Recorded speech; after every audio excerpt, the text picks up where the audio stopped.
ഇതിപ്പോൾ മത്തിയുടെ കാലമല്ലേ. എന്നാ പത്രാസ ഇപ്പോൾ മത്തിക്ക്. വീട്ടിൽ നിന്ന് സ്പെഷ്യൽ മത്തിക്കറിയാണെന്ന് പറയാൻ മലയാളിക്ക് ഇത്തിരി ഗമയാണ് കേട്ടോ. മത്തിയുടെ വില നിലവാര പട്ടിക ഓരോ ദിവസവും ചെല്ലും തോറും കൂടി വരികയാണല്ലോ. നമ്മൾ ഇന്ന് പതിവ് പോലെ തന്നെ മുളക് പൊടി, മഞ്ഞൾപ്പൊടി, കുരുമുളക് പൊടി, ഇഞ്ചി വെളുത്തുള്ളി പേസ്റ്റ്, വേപ്പില, ഉപ്പ്, വിനാഗിരി ഇതൊക്കെ ചേർത്ത് മത്തി നന്നായിട്ടൊന്ന് മിക്സ് ചെയ്ത് ഒരു 15 മിനിറ്റ് അവിടെ മാറ്റി വയ്ക്കുന്നുണ്ട് കേട്ടോ. അതിനുശേഷമാണ് മത്തി അങ്ങോട്ട് വറുത്ത് പൊരിച്ചെടുക്കുന്നത്.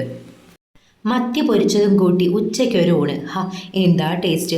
പല രുചികളിൽ മീൻ പൊരിച്ചത് കഴിച്ചിട്ടുണ്ടെങ്കിലും മത്തിയുടെ ഒരു ലെവല് വേറെ തന്നെയാണ് കേട്ടോ.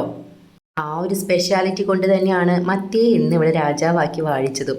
അപ്പം നല്ല ചൂട് ചോറിനൊപ്പം കിടില് മത്തി വറുത്തതും കൂട്ടി ഞാനും പലിഞ്ഞിയും കൂട്ടി ഉണ്ണിമോനും നല്ല സൂപ്പറായിട്ട് ഫുഡ് കഴിച്ചു കേട്ടോ. ഒമേഗ 3 ധാരാളം ഉള്ളതുകൊണ്ട് തന്നെ മത്തി എങ്ങനെ വേണേലും കഴിക്കാം. കറി വെച്ചായാലും പൊരിച്ചായാലും നല്ല സൂപ്പർ ടേസ്റ്റാണ്. അപ്പോൾ ഇന്നത്തെ വീഡിയോ ഇത്രയേ ഉള്ളൂ. എൻ്റെ വീഡിയോ ഇഷ്ടപ്പെട്ട എല്ലാവരും ഒന്ന് ലൈക്ക് ചെയ്തേക്കണേ, സബ്സ്ക്രൈബ് ചെയ്തേക്കണേ.